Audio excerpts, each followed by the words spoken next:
Hi, I am Dr. M.A. Malik, Assistant Professor of Economics, presently working at Government Degree College, Kukatpalli. As part of series of video lectures on economics, today we are going to see theories of profit. Theories of profit. లాభ సిద్ధాంతాలు. It is taught as part of microeconomics under the distribution part, and within the distribution part it comes under the micro distribution. లాభ సిద్ధాంతాలను గురించి ఈరోజు తెలుసుకోబోతున్నాం. ఈ అంశం మనకు సూక్ష్మ అర్థశాస్త్రములో పంపిణీ విభాగంలో మనం చదువుకుంటాం. దీనిని నేను మీకు పవర్ పాయింట్ ప్రజెంటేషన్ ఆధారంగా వివరిస్తాను. Let me share your screen.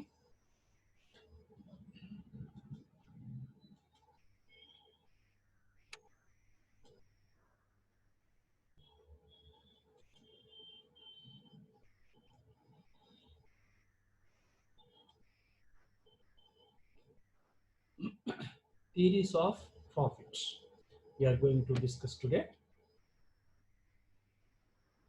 లాభ సిద్ధాంతాలను గురించి మనం ఈరోజు చర్చించుకోబోతున్నాం.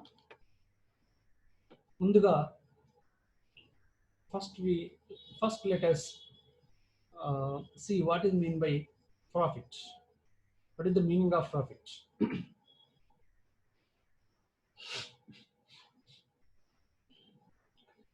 You see, it is nothing but net income. When we deduct like other costs like rent for land, wages for labor, interest for capital, when we deduct these items from the total income, you will get net income. That is called profit. In general, it is the meaning of profit. మొత్తం ఆదాయం నుండి మిగతా వ్యయాలు అంటే భూమికి కానీ భవనానికి కానీ చెల్లించే అద్దె,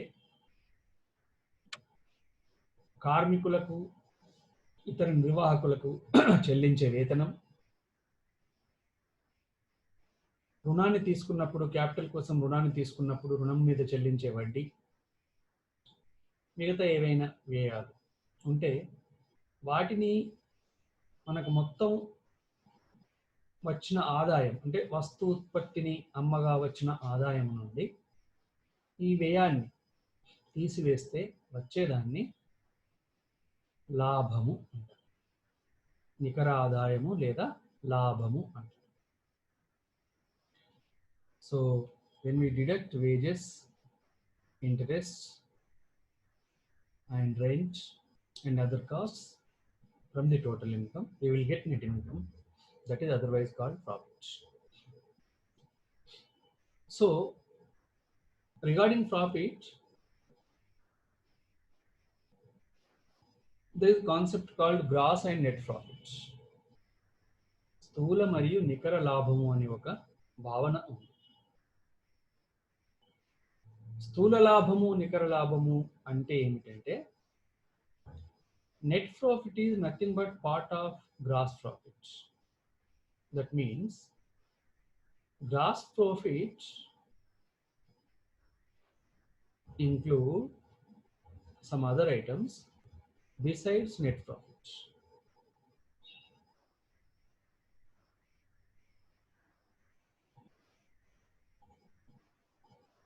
So rent of the land or premises, interest on capital, wages, maintenance charges.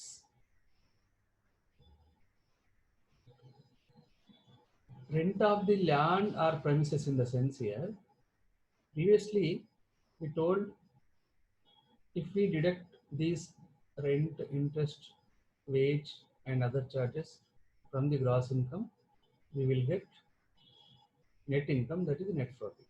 Here that is called profit. Here, to get net profit, what you have to deduct is rent of your own land also. You have to estimate the rent for your own land or your own premises if it is utilized in the process of production. And then if you utilize your money in the process of production, you have to deduct the interest for that. And if you utilize the services of your family members, then you have to deduct the wages for them and other maintenance charges. If you deduct these from the gross profits, you will get net profits. In the sense, gross profit includes net profit as well as these items. Okay, thus net profit is if you deduct rent, interest, wages, and maintenance charges of own from the gross profit, then we get pure or net profits. Here, rent of the land of own. ఉత్పత్తి ప్రక్రియలో తన సొంత భూమిని వాడినట్లయితే అంటే అది వేరే వాళ్ళకి ఇస్తే రెంట్ ఇచ్చేవాళ్ళు కదా, అందుకని దానికి రెంట్ను తీసేయాలి. ఇంటరెస్ట్ నీ సొంత డబ్బును వేరే వాళ్ళకి ఇస్తే నీకు వడ్డీ వచ్చేది కనుక నీ సొంత డబ్బును ఒకవేళ వినియోగిస్తే దానికి వడ్డీ తీసేయాలి. నీ సొంత మనుషులను అంటే నీ కుటుంబ సభ్యులను ఉత్పత్తి ప్రక్రియలో వినియోగిస్తే వారికి వేతనాలను అంచనా వేసి తీసివేయాలి. ఇంకా ఏమైనా నిర్వహణకు సంబంధించిన వ్యయాలు ఉంటే అట్లా మొత్తం ప్రాఫిట్ నుండి తీసివేసినప్పుడు వీటినన్నిటిని తీసివేసినప్పుడు వచ్చేది నికర లాభం. మొత్తం లాభం నుండి వీటిని తీసివేస్తే వచ్చేది నికర లాభం. మొత్తం వ్యయము నుండి బయట నుంచి తెచ్చిన ఉత్పత్తి కారకాలకు చెల్లించేది తీసివేస్తేనేమో అది ప్రాఫిట్, అది గ్రాస్ ప్రాఫిట్. అందులో నుండి మళ్ళీ సొంత ఉత్పత్తి కారకాల ప్రతిఫలాన్ని తీసివేస్తే వచ్చేది నికర లాభం. సొంతంగా భూమిని నీ సొంతమైన భూమిని కానీ నీ సొంత మనుషులను కానీ కుటుంబ సభ్యులను కానీ లేదా నీ సొంత డబ్బును కానీ వినియోగించినట్లయితే వాటికి కూడా ప్రతిఫలాన్ని లెక్కగట్టి ప్రాఫిట్ నుండి తీసివేస్తే వచ్చేదే నికర లాభం. అట్లా ప్రాఫిట్ అంటేనేమో మొత్తం వ్యయము, మొత్తం ఆదాయము నుండి బయట నుండి తెచ్చిన ఉత్పత్తి కారకాల యొక్క వ్యయాన్ని తీసివేస్తే వచ్చేది లాభం. దాన్ని స్థూల లాభం. స్థూల లాభము నుండి సొంత ఉత్పత్తి కారకాలను వినియోగిస్తే వాటికి ప్రతిఫలాన్ని అంచనా వేసి తీసివేస్తే దాన్ని మొత్తం లాభం నుండి తీసివేస్తే వచ్చేది నికర లాభం. Okay, now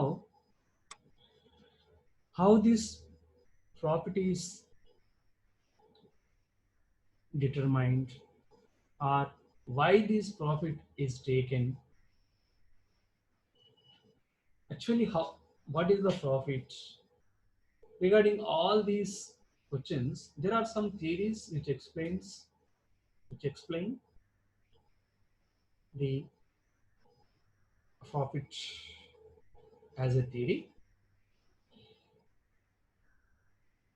The prominent theories are rent theory of profit, dynamic theory of profit, reward for risk bearing, reward for uncertainty bearing, and innovation theory. లాభము ఎలా వస్తుంది, లాభము ఎందుకు తీసుకుంటారు, అసలు లాభము అంటే ఏమిటి, వీటికి సంబంధించి కొన్ని సిద్ధాంతాలు ఉన్నాయి. వాటిని లాభ సిద్ధాంతాలు అంటాము. ఈ లాభ సిద్ధాంతాలలో ప్రముఖమైన కొన్ని సిద్ధాంతాలే ఇక్కడ చూపించబడుతున్న సిద్ధాంతాలు. ఒకటి రెంట్ థియరీ ఆఫ్ ప్రాఫిట్ అంటే లాభభాటక సిద్ధాంతము అంటే. రెండవది డైనమిక్ థియరీ ఆఫ్ ప్రాఫిట్, చలన లాభ సిద్ధాంతము అంట. మూడవది రివార్డ్ ఫర్ రిస్క్ బేరింగ్, నష్టభయ లాభ సిద్ధాంతము అంట. నాలుగవది అన్సర్టెనిటీ థియరీ, అనిశ్చితత్వ లాభ సిద్ధాంతము అంట. ఐదవది ఇన్నోవేషన్స్ థియరీ ఆఫ్ ప్రాఫిట్స్, నవకల్పన లాభ సిద్ధాంతము. ఇవి లాభ సిద్ధాంతాలలో గల ప్రముఖ సిద్ధాంతాలు. వీటిని ఒక్కొక్కటిగా మనం చూద్దాం. రెంట్ థియరీ ఆఫ్ ప్రాఫిట్స్, లాభభాటక సిద్ధాంతము అంటారు. దీనిని ఈ సిద్ధాంతాన్ని American economist FA walker explain. This theory is explained by American economist F.A. Walker. He says Walker regards profit as rent of ability. Profit is nothing but reward for ability. He regards profit as regards for ability, as a rent. In regarding theory, higher grade land earns more rent. Like that, higher efficient entrepreneur earns more rent, more profits. This Walker says like this. Profit is the reward for differential ability of the entrepreneur over the marginal entrepreneur or the no-profit entrepreneur. Ricardo చెప్పిన బాటక సిద్ధాంతం ప్రకారం భూములలోని తేడాల వల్ల బాటకం వస్తుంది. ఎక్కువ సారవంతమైన భూమి తక్కువ సారవంతమైన భూముల కంటే ఎక్కువ ఆర్జిస్తుంది. ఆ రెండింటి మధ్య గల తేడానే బాటకం. ఇక్కడ కూడా సామర్థ్యం ఎక్కువగా గల వ్యవస్థాపకుడు సామర్థ్యం తక్కువగా గల వ్యవస్థాపకుని కంటే ఎక్కువగా ఆర్జిస్తాడు. ఆ ఎక్కువ మొత్తమే లాభము అంటాడు ఎవరు? FA walker. అంటే రెంట్ థియరీ ఎలాగైతే చెప్పాడో ఆ రెంట్ థియరీని ఇక్కడ ప్రాఫిట్ కు అప్లై చేశాడు FA walker. Say, just as there are different grades of land, there are different grades of entrepreneurs. The least efficient entrepreneur just recovers his cost of production. Above him are entrepreneurs of superior ability. Inefficient entrepreneur just try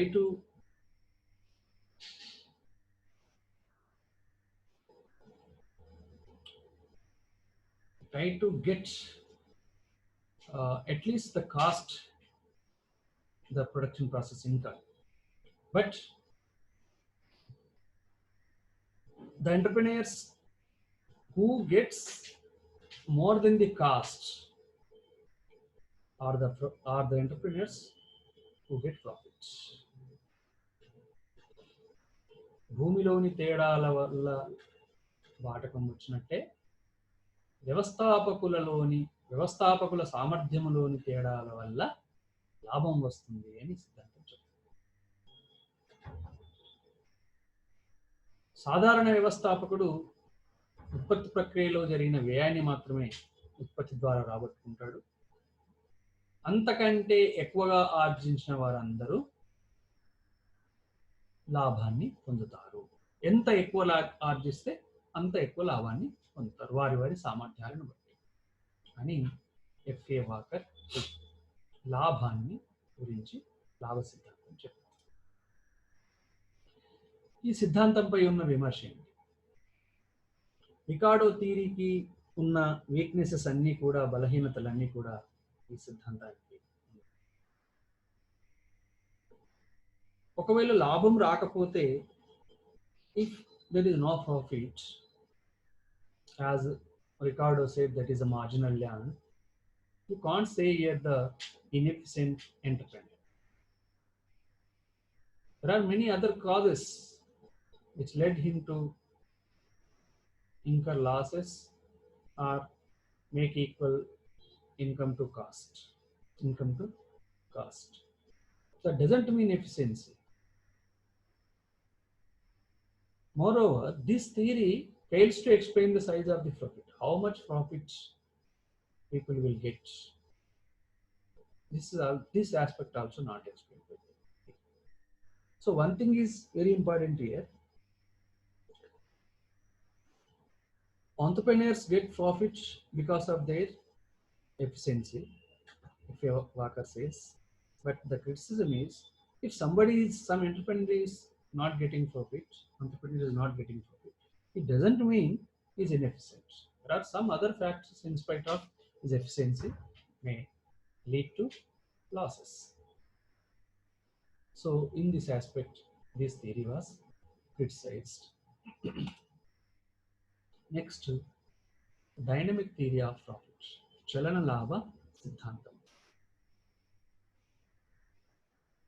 J.B. Clark ఈ సిద్ధాంతాన్ని చెప్పాడు. The dynamic theory was explained by J.B. Clark. Clark says the world we are living is a dynamic world. Always it is in the process of change. It changes continuously. So entrepreneurs who foresees the changes gets the profits, he says.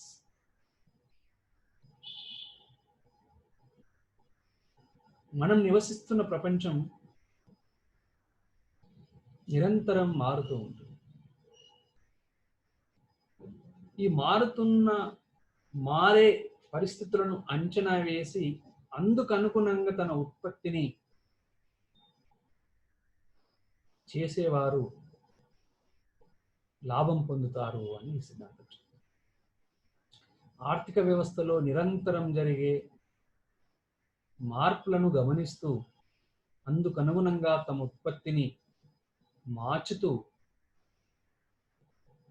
ఉండేవారు లాభాలను ఆర్జిస్తారు అని చలన లాభ సిద్ధాంతం చెప్తుంది. What are the changes that take place in the society? The changes that take place in the society, one is size and composition of the population. జనాభా size పరిమాణం మారుతుంది, జనసంఖ్య మారుతుంది నిరంతరం. అండ్ జనసంఖ్య యొక్క కూర్పు మారుతుంది. జనాభా పరిమాణం మారుతుంది, జనాభా యొక్క కూర్పు మారుతుంది. అంటే సంఖ్య పెరగొచ్చు, సంఖ్య పెరగడంతో పాటు కాంపోజిషన్, అంటే ఫర్ ఎగ్జాంపుల్ ఏజ్ కాంపోజిషన్. ఎక్కువ ఏజ్ ఉన్న వాళ్ళు కొంతకాలం తక్కువ శాతం ఉండొచ్చు, లేదా కొంతకాలం తర్వాత ఎక్కువ ఏజ్ ఉన్న వాళ్ళు, ఎక్కువ వయసు ఉన్న వాళ్ళు ఎక్కువ శాతం ఉండొచ్చు. Age composition, maybe aged persons may be more at some time but may be less at another time. Like dependent also. Dependents in the sense, aged persons also may be dependents, but here I am talking below 14 years.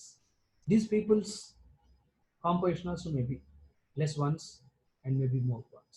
So that type of change takes place. Working population 15 to 60. This working population composition also may be changed. And reason-wise composition may be changed. Sex-wise composition may be changed. Sometimes may be male dominated, sometimes may be woman dominated, maybe sometimes balanced like that.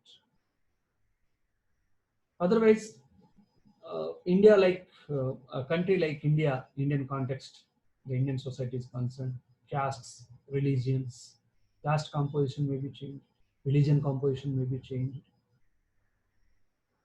Okay, tribes composition may be changed like that. The number of people, the size of the population may be changed, and composition of the population may be changed. When size of the population changes, when composition of the population changes, there will be definitely change in the demand for the commodity. So if the entrepreneur foresees this and produces accordance with that projection, he will get profits. This theory says.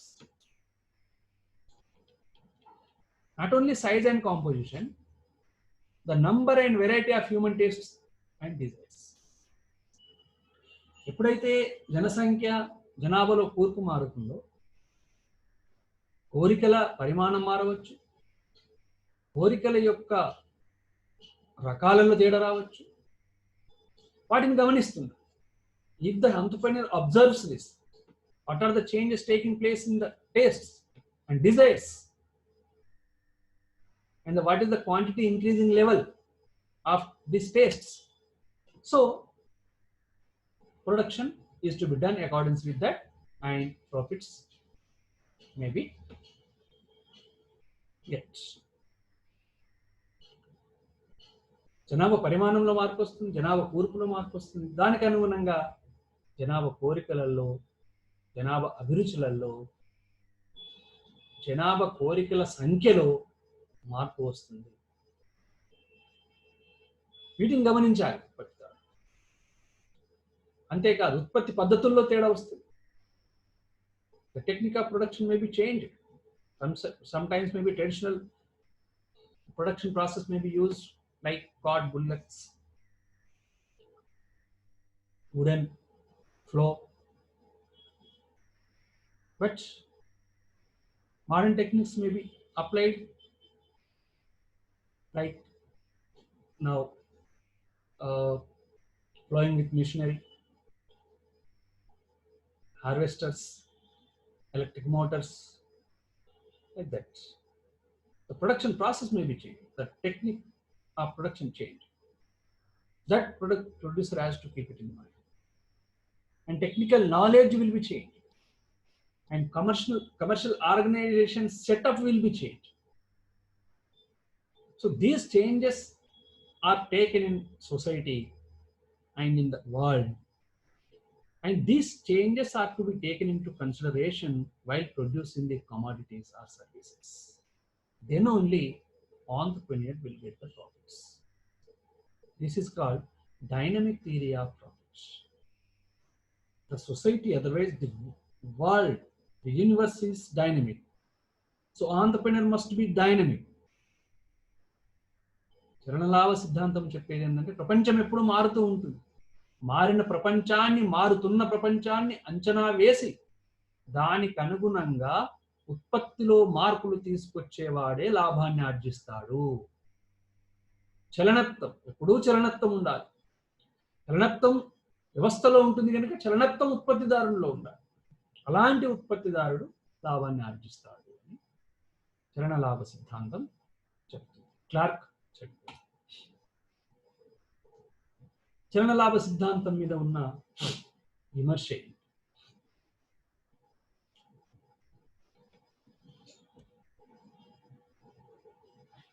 Night అనే ఆర్థికవేత్త, Knight criticizes the theory as those changes which cannot be foreseen and which cannot be provided for in advance will aid profits and not others. Knight says changes that are foreseen may not yield the profits. The changes which are not foreseen only yield the profits, Knight says. But dynamic theory says changes are foreseen by the entrepreneurs, so they make changes in production and gets profits. But Knight says nothing like that. The changes which are foreseen may not lead to the profits, but changes which are not foreseen only yield the profits. In that aspect, this theory lost its relevance. ఆర్థిక వ్యవస్థలో వచ్చే మార్పులను ఊహించగలిగే మార్పులు ఎలాంటి లాభాలను తీసుకురావు అంటాడు. అందరూ ఊహిస్తారు, నువ్వు ఊహిస్తావు. దానివల్ల ఊహించని పరిణామాలను తట్టుకున్నప్పుడే, ఆ ఊహించని పరిణామాలు వచ్చినప్పుడే లాభాలు వచ్చే అవకాశం ఉంటుంది. అటువంటి మార్పులే లాభాన్ని తెస్తాయి, కానీ ఊహించిన మార్పులు లాభాన్ని తేవు. ఇంకా ఈ థియరీ ఏం చెప్తుంది? పరిస్థితులు మారుతాయి, మారుతున్న పరిస్థితులను అంచనా వేయాలి, అందుకు అనుగుణంగా ప్రొడక్షన్ మార్చాలి, అట్లా లాభాలు సంపాదించాలి. అది కుదరదు, అలా రావు ప్రాఫిట్స్ అని night criticizes it. Okay. Then another theory, reward for risk bearing. దీనిని తెలుగులో నష్టభయ లాభ సిద్ధాంతము. నష్టభయ లాభ సిద్ధాంతం. This theory is explained by F.B. Hawley. Risk which makes to a state to take a plunge in business, hence profits are regarded as reward for risk taking or risk bearing. Generally, people hesitate to invest because of the risk. They may fear they may get profit, they may not get profit.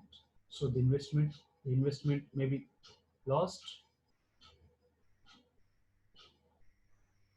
But some people ready to bear this risk and come to invest, and they invest, then get the profits.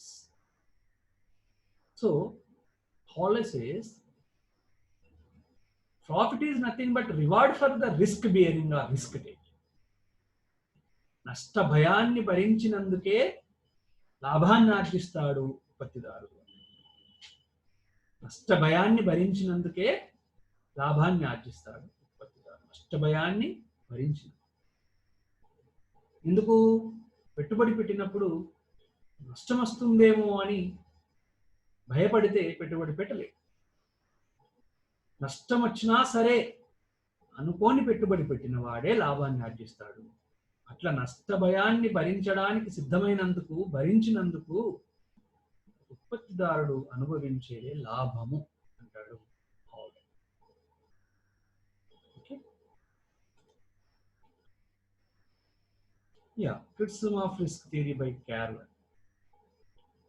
Carver says profits arise not because risks are born, but because the superior entrepreneurs are able to reduce them. Still, it cannot be denied that great deals of pure profits are reward for risk. Of course, what we have to understand is, Carver says, when you avoid the risk, then only you will get the profits. Otherwise, by reducing the risk, you will get the profits. Bearing of risk will not lead to the profits. It's a terminology problem. He says risk bearing will not lead to the profits. Reducing the risk will lead to the profits. నష్ట భయాన్ని భరించడము, నష్టాన్ని భరించడము లాభం ఎట్లవుతుంది? నష్టాన్ని నష్ట భయాన్ని తగ్గించుకున్నప్పుడు కదా నువ్వు లాభం వైపు వెళ్ళేది అంటాడు. నష్టాన్ని తగ్గించాలి, నష్ట భయాన్ని నువ్వు తగ్గించుకోవాలి.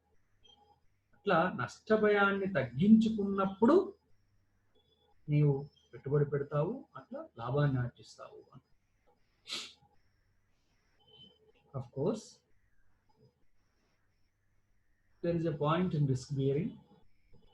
The person who is ready to bear the risk only invests and get the profits. So this is a counter explanation to the Carver. This is regarding risk.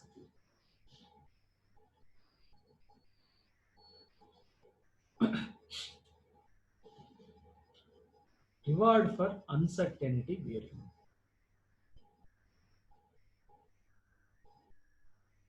Professor Knight says the profit is the reward for uncertainty bearing, not the risk bearing.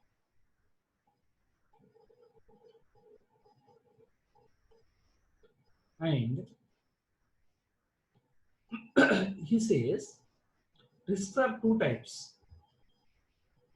One type is it can be foreseen, and another type is it can't be foreseen. If you expect the risk, you will insure it. For example, you will expect the death, you will expect the accident, you will expect the sinking of the ship. So definitely the producer insure it, and this risk is not beared by producer, rather it is beared by insurer. నష్టభయం అనేది రెండు రకాలు అంటాడు ఎవరు? Night. ఒకటి అంచనా వేయగలిగేది, రెండవది అంచనా వేయలేదు. అంచనా వేసే నష్టభయానికి బీమా చేస్తారు, బీమా కంపెనీలు ఆ నష్టభయాన్ని భరిస్తాయి, ప్రొడ్యూసర్ కాదు. కనుక అంచనా వేయలేని నష్టభయాన్నే ఉత్పత్తిదారుడు భరిస్తాడు. అలా దాన్ని అన్సర్టెనిటీ అంటాడు. Right. For bearing that uncertainty the producer gets profits.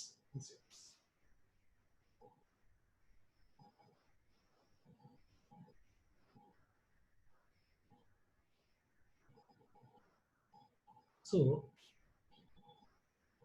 what are the unforeseen risks? Like risk of marketability of the product due to shifts in demand. You expect some demand to your production, but due to shift in demand, in the sense the demand is shifted from your goods to some other good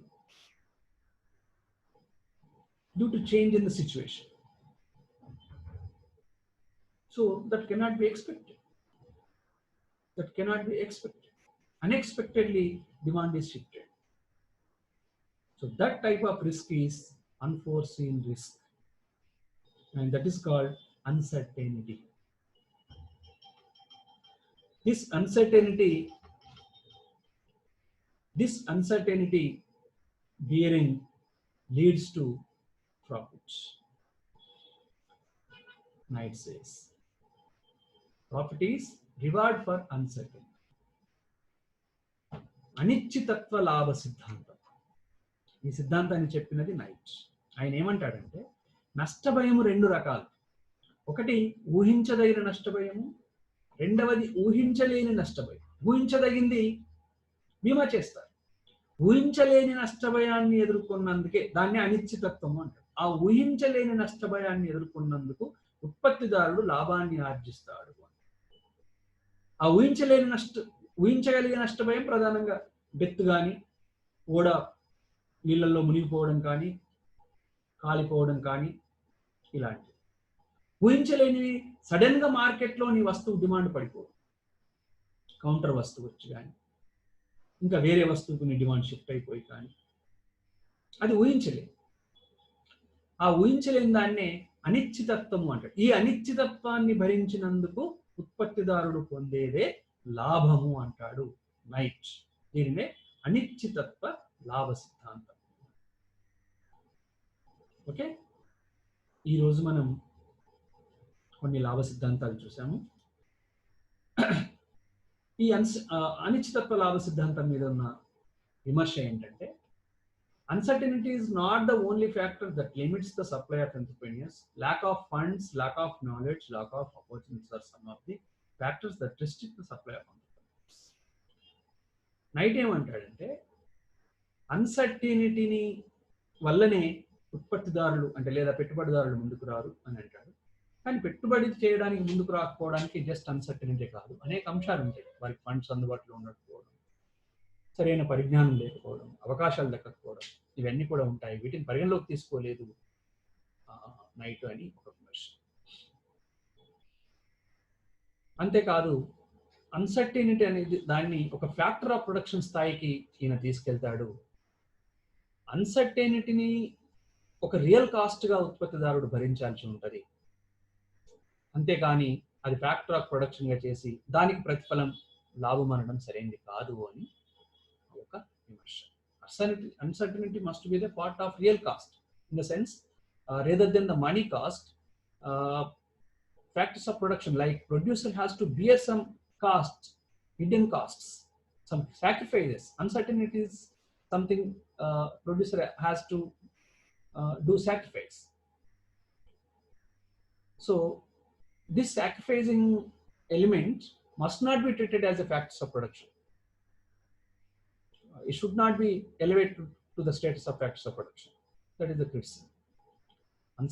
అనిశ్చితత్వాన్ని నిజమైన వ్యయంలో భాగంగా అంటే ఉత్పత్తిదారుడు చేసే త్యాగం కిందనే చూడాలి, కానీ దానిని ఉత్పత్తి కారకంగా చూసి ఆ అనిశ్చితత్వాన్ని భరించినందుకే ప్రతిఫలంగా లాభం ఇవ్వాలనడం సరైనది కాదు అనేది ఒక విమర్శ. ఓకే, ఈరోజు మనం రెంట్ థియరీ ఆఫ్ ప్రాఫిట్ని చూసాం, డైనమిక్ థియరీ ఆఫ్ ప్రాఫిట్ని చూసాం, అండ్ నష్టభయ లాభ సిద్ధాంతం రిస్క్ థియరీ ఆఫ్ ప్రాఫిట్ని చూసాం, అండ్ అనిశ్చితత్వ లాభ సిద్ధాంతాన్ని చూసాం. మిగతా సిద్ధాంతాలని నెక్స్ట్ క్లాస్లో చూద్దాం. తప్పనిసరిగా నెక్స్ట్ క్లాస్లో మీరు మిగతా సిద్ధాంతాలు, మిగతా ప్రాఫిట్ సిద్ధాంతాలు, ప్రధానంగా ఇన్నోవేటివ్ థియరీ ఆఫ్ ప్రాఫిట్ని నెక్స్ట్ క్లాస్లో మనం వినే ప్రయత్నం చేద్దాం. ఈరోజు ఈ క్లాస్లో లాభ సిద్ధాంతాలలో ముఖ్యమైన కొన్ని సిద్ధాంతాలను తెలుసుకున్నందుకు ధన్యవాదాలు. పేషెంట్గా ఈ క్లాస్ విన్నందుకు మీ అందరికీ ధన్యవాదాలు. ఈ లాభ సిద్ధాంతాలని ఈరోజు తెలుసుకున్న వాటితో పాటు నెక్స్ట్ లాభ సిద్ధాంత ఇన్నోవేషన్ థియరీ ఆఫ్ ప్రాఫిట్ని కూడా మనం నెక్స్ట్ క్లాస్లో చూడబోతున్నాం.